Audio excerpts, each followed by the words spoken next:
আপনার নবী সাল্লাল্লাহু আলাইহি ওয়াসাল্লাম রাসূল পাক সাল্লাল্লাহু আলাইহি সাল্লামের ব্যাপারে কুরআন এবং হাদিস যেই আকীদা আমাদেরকে দিয়েছে, আমরা আহলে সুন্নাত ওয়াল জামাত ওই আকীদায় বিশ্বাস করি। একটু জোরে হবে না সুবহানাল্লাহ? সুবহানাল্লাহ, সুবহানাল্লাহ। মুসলমান হওয়ার জন্য এক নম্বরে আল্লাহ তাবারক ওয়া তাআলার মহব্বত, আল্লাহ পাকের আদব যেমন জরুরি, আল্লাহর পরে পরে নবী পাক সাল্লাল্লাহু আলাইহি সাল্লামের মহব্বত, তিনার তাজিম, তিনার আদব প্রত্যেক মুসলমানের প্রতি ফরজে আইন এবং জরুরি রয়েছে। মুসলমান কোন ব্যক্তি যদি নবীর কালমা পড়ে রাসূলের পাকের বেয়াদবি করে, সেই ব্যক্তির ঈমান কোনদিন থাকতে পারে না। একটা কথা আপনাকে বলতে চাই, পৃথিবীর মুসলমান, আমার আপনার নবীর মহব্বতকে জরুরি কে বানিয়েছেন? মৌলবি না আল্লাহ বানিয়েছেন? আল্লাহ পবিত্র কোরআনে বলছেন, কুল ইন কুনতুম তুহিব্বুনাল্লাহ, এ আমার নবী তুমি বলো, যদি তোমরা আল্লাহকে মহব্বত করো, ফাত্তাবিউনি, আমার নবীর ইত্তেবা করো, নবীর গোলামি করো, নবীর পেরবি করো। তুমি আল্লাহকে মহব্বত করি, আল্লাহকে মহব্বত করি বলো, যতক্ষণ পর্যন্ত না মুহাম্মদ রাসূলুল্লাহকে মহব্বত করবে, ততক্ষণ পর্যন্ত খোদাকে মহব্বত করা কোনো কাজে আসবে না। সুবহানাল্লাহ, সুবহানাল্লাহ। আল্লাহ বলছেন, নবী তুমি বলো, যদি তোমরা আল্লাহকে মহব্বত করো, ফাত্তাবিউনি, আমার নবীর গোলামি করো। যদি নবীর ইত্তেবা করে না, ওয়াইয়ুহিব্বুকুমুল্লাহ, আল্লাহ তোমাদেরকে মহব্বত করবে। তো আল্লাহর মহব্বত পাওয়ার জন্য, আল্লাহকে রাজি করার জন্য রাসূলের পাককে মহব্বত করা, নবীর ইত্তেবা করা, নবীর সুন্নাতের প্রতি চলা প্রত্যেক মুসলমানের জন্য জরুরি রয়েছে। মুসলমান আল্লাহ নবী সাল্লাল্লাহু আলাইহি ওয়াসাল্লাম মক্কার মাটিতে, পৃথিবীর মুসলমান, নবী পাকের বয়স যখন 40 বছর হয়ে যায়, আমার আপনার নবীর প্রতি আল্লাহ ওহী অবতীর্ণ করলেন, এ আমার নবী মুস্তাফা, 40 বছর তোমার বয়স হয়ে গেছে, এখন তুমি ইসলামের প্রচার আরম্ভ করে দাও। আপনারা সকলে জানেন, আমার নবী 40 বছর বয়স হয়ে যাওয়ার পর ইসলামের প্রচার আরম্ভ করেছে। ঠিক না? ঠিক বলছি বাবা? কত বছর বয়সের পর? 40 বছর বয়স হয়ে যাওয়ার পর আমার আপনার নবী সাল্লাল্লাহু আলাইহি সাল্লাম ইসলামের প্রচার ও প্রসার আরম্ভ করেছে। এই পৃথিবীর মুসলমান সর্বপ্রথম নবীর বয়স যখন 40 বছর হয়ে যায়, মক্কার মাটিতে গারে হিরাতে জিবরিল আলাইহিস সালামকে আল্লাহ পাক প্রথম ওহী দিয়ে পাঠিয়েছিলেন, ইকরা, হে নবী তুমি পড়ো, ইকরা, হে নবী তুমি পড়ো। আমার নবী বলেছিলেন, আমি এখন পড়বো না। হযরতে জিবরিল আলাইহিস সালাম আমার আপনার নবীকে সিনাতে ধরে বলেছিলেন, ইকরা বিসমি রাব্বিকাল্লাযী খলাক, এই নবী মুস্তাফা, আপনি আপনার রবের নাম নিয়ে পড়েন, যিনি আপনাকে সৃষ্টি করেছেন। তখন আমার আপনার নবী পড়তে আরম্ভ করেছিলেন। এখানে একটা পয়েন্ট নোট রাখবেন পৃথিবীর মুসলমান, এর মানে কি জিবরিল আলাইহিস সালাম আমার নবীর ওস্তাদ ছিলেন? জি না, না। এই পবিত্র কোরআন, এই কোরআনের মধ্যে এমন কিছু অক্ষর রয়েছে যে অক্ষরগুলিকে হুরুফে মুকাত্তাআত বলা হয়। আলিফ লাম মিম, আলিফ লাম রা, ইয়াসিন, আসলে নাই কোরআন পাকে দেখবেন সূরার প্রথমে অক্ষরগুলি রয়েছে। সারা পৃথিবীর মাটিতে হাজারো ইমামগণ কোরআন পাকের তাফসীর লিখেছে, কিন্তু এইগুলি আয়াতে কেউ হাত দেননি।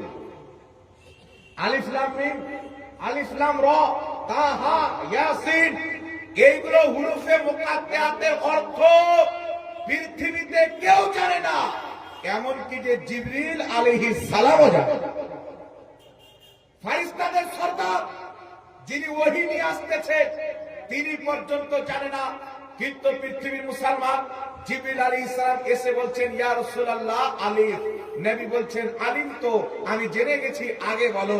লাম, নবী বলছেন, আলিম তো, আমি জেনে গেছি, আগে বলো।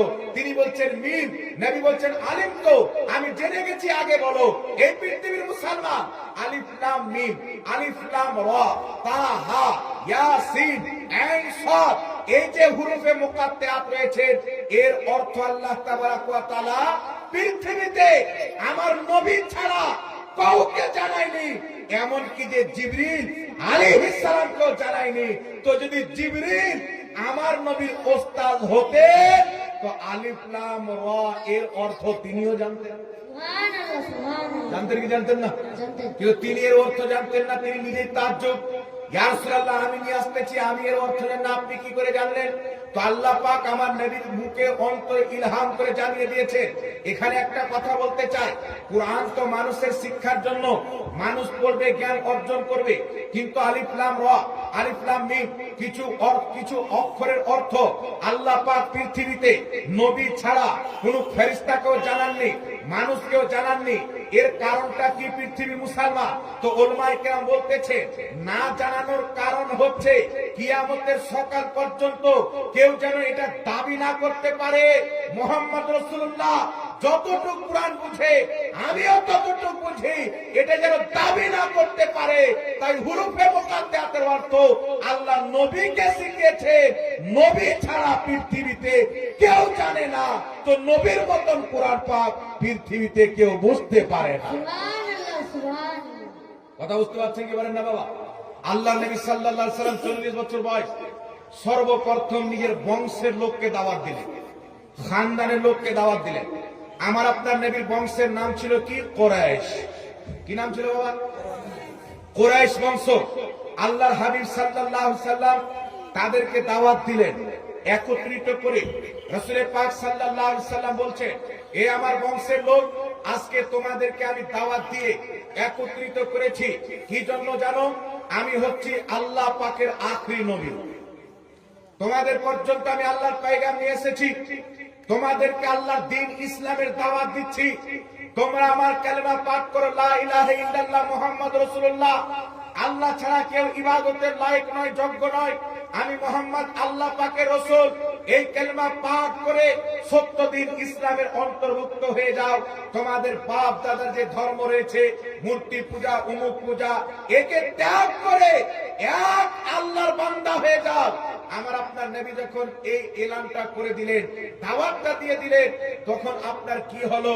উনার বংশের লোক, কুরাইশ খানদানের লোকেরা নবী পাককে আনাফ সানাফ বলতে আরম্ভ করলো। আবু লাহাব আমার নবীর জন্য বদদুয়া করতে লাগলো।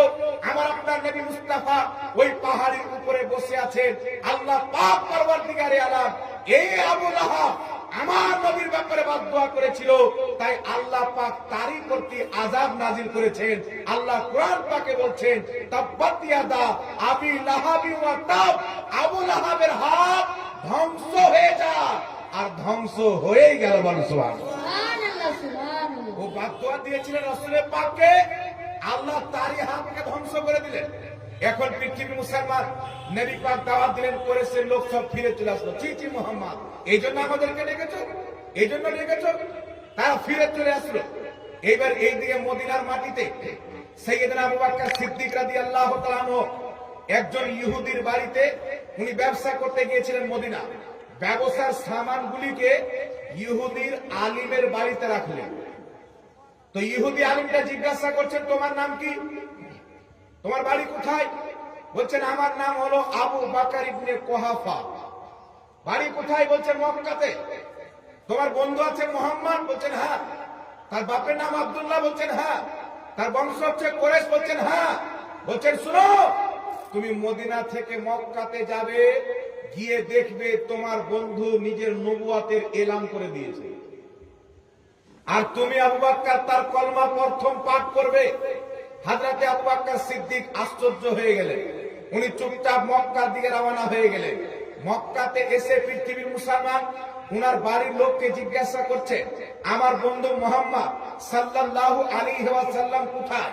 তো বাড়ির লোক বলতেছে, মুহাম্মদ সাল্লাল্লাহু আলাইহি সাল্লাম তো নবুয়তের এলান করেছে, তিনি নিজেকে নবী দাবি করেছেন। হযরতে আবু বকর সিদ্দিক বলছেন, হ্যাঁ করেছেন তো করেছেন, কোথায় আছেন? তিনারা বললেন, অমুক পাহাড়িতে তার বংশের লোককে দাওয়াত দিয়েছিল, তারা সবাই ফিরে চলে এসেছেন, তিনি ওখানে বসে আছেন। এই পৃথিবীর মুসলমান আমার আপনার নবীকে আনাফ সানাফ বকেছে ওই কুরাইশ বংশের লোকেরা, মক্কার বেঈমানেরা। আমার আপনার নবী বসে আছেন, এই দিকে আবু বকর সিদ্দিক এক পাও দু পাও করে আমার আপনার নবীর নিকটে যাচ্ছে। আমার নবীকে দেখে, আবু বকর সিদ্দিককে দেখে আমার আপনার নবী দাঁড়িয়ে গেছে। আবু বকর সিদ্দিককে দেখে রাসূল পাক দাঁড়িয়ে গেছেন। আমার আপনার নবীর বিশ্বাস, সবাই যদি আমাকে মিথ্যা বলে ছেড়ে দেয়, আমার বন্ধু আবু বকর সিদ্দিক কোনোদিন আমাকে ছাড়বে না। সুবহানাল্লাহ সুবহান এটা নবী পাকের বিশ্বাস। আল্লাহ নবী আবু বকর সিদ্দিককে দেখে দাঁড়িয়ে গেলেন। হযরত আবু বকর সিদ্দিক রাদিয়াল্লাহু তাআলা আনহু নবী পাকের নিকটবর্তী হলেন। দেখেন পৃথিবীর মুসলমান সবাই ছেড়ে চলে গেছে, আবু বকর সিদ্দিক দেখা করতে আসছেন। আমার নবী বলছেন, আবু বকর তুমি কি খবর পেয়েছো? আমি আমার নবুয়তের এলান করে দিয়েছি, আল্লাহ আমাকে হুকুম করেছে, নবুয়তের এলান করে দিয়েছি, তুমি আমার কালিমা পড়ে মুসলমান হয়ে যাও। হযরত আবু বকর সিদ্দিক বলছেন, হুজুর আপনি যদি আল্লাহর নবী হন তো নবীদের তো অনেক মর্যাদা হবে নাকি, অনেক বৈশিষ্ট্য থাকবে। আমার আপনার নবী বলেছিলেন, আবু বকর তুমি মদিনাতে তোমার সামান পত্রগুলি ইহুদি আলিমের বাড়িতে রেখেছিলে, আর সে বলেছিল কি, এ আবু বকর তুমি যখন মক্কাতে যাবে তোমার বন্ধু মুহাম্মদ সাল্লাল্লাহু আলাইহি সাল্লাম নবুয়তের এলান করে দিয়েছে, এটা কি তোমার জন্য যথেষ্ট নয়? হযরত আবু বকর সিদ্দিক সঙ্গে সঙ্গে কালিমা পাঠ করে মুসলমান হয়ে গেলেন। সুবহানাল্লাহ সুবহানাল্লাহ সঙ্গে সঙ্গে কালিমা পাঠ করে মুসলমান হয়ে গেলেন। একজন বুদ্ধিজীবী ব্যক্তির মধ্যে যিনি সর্বপ্রথম আমার আপনার নবীর কালিমা পড়ে মুসলমান হয়েছে তিনি হচ্ছেন আবু বকর সিদ্দিক। তাই খোদার পক্ষ থেকে হযরত আবু বকর সিদ্দিককে নবীগণের পর মানব জাতির মধ্যে সবচাইতে বেশি সম্মান আবু বকর সিদ্দিককে আমার আল্লাহ দান করেছেন। বলেন সুবহানাল্লাহ সুবহানাল্লাহ তো হযরত আবু বকর সিদ্দিক কি দেখে ঈমান নিয়ে আসলেন? এখানে একটা পয়েন্ট নোট রাখবেন, যিনি সর্বপ্রথম নবী পাককে নবী বলে স্বীকার করছেন, তিনার কালিমা পড়ে মুসলমান হচ্ছে, তিনি আবু বকর সিদ্দিক কি দেখে? নবী পাকের ইলমে গায়ব দেখে। ইলমে গায়ব নবী বললেন, তুমি যে মদিনাতে ছিলে পাদ্রী এইগুলো কথা তোমাকে বলেছিল, ওটা কি তোমার জন্য যথেষ্ট নয়? হযরত আবু বকর চিন্তা করলেন, তখন তো মোবাইলের যুগ ছিল না, ফেসবুকের যুগ ছিল না, কত দূর মক্কা থেকে মদিনা। হযরত আবু বকর সিদ্দিক চিন্তা করলেন, যেই মুহাম্মদ সাল্লাল্লাহু আলাইহি সাল্লাম মক্কা থেকে মদিনার খবর দিতে পারে, যার কাছে গায়বের খবর রয়েছে, অবশ্যই তিনি খোদার নবী হবেন। তিনি কালেমা পাঠ করে মুস্তাফার কদমে কুরবান হয়ে গেলেন। যিনি প্রথম ঈমান নিয়ে আসছেন সাহাবী, উনি নবী পাকের গায়েব দেখে ঈমান নিয়ে আসছেন। আর দুর্ভাগ্যের বিষয় হচ্ছে কিছু টুপিওয়ালা শয়তান, দাড়িওয়ালা শয়তান মার্কেটে বেরিয়ে মানুষকে গুমরাহ করতেছে যে আল্লাহ ছাড়া কেউ গায়েব জানে না। আল্লাহ ছাড়া কেউ গায়েব জানে না, এটা 100% সত্য। তবে আল্লাহর জানাতে আমাদের নবী জানে, এটাও 100% সত্য। কোরআন পাকে আছে, আল্লাহ বলছেন আমি আল্লাহ ছাড়া জমিন আসমানে কেউ গায়েব জানে না। আবার ওই কোরআন পাক সূরা জিন আয়াত নাম্বার 26 এবং 27-এ আমার আল্লাহ বলতেছেন, আলিমুল গায়বি ফালা ইযহিরু আলা গায়বিহি আহাদা ইল্লা মান ইরতাদা মির রাসূল।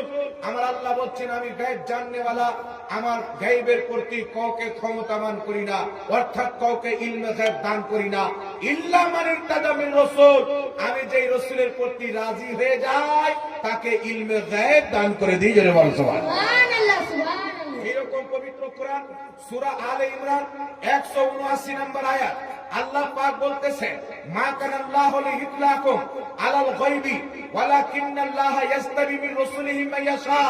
আল্লাহ পাক বলছেন, হে সর্বসাধারণ তোমরা কি এটা মনে করো আমি আল্লাহ যাকে তাকে ইলমে গায়েব দিয়ে দেব? না, আমি আমার নবীর গণের মধ্যে বেছে নি, যেই নবীকে চাই তাকে ইলমে গায়েব দান করে দিই।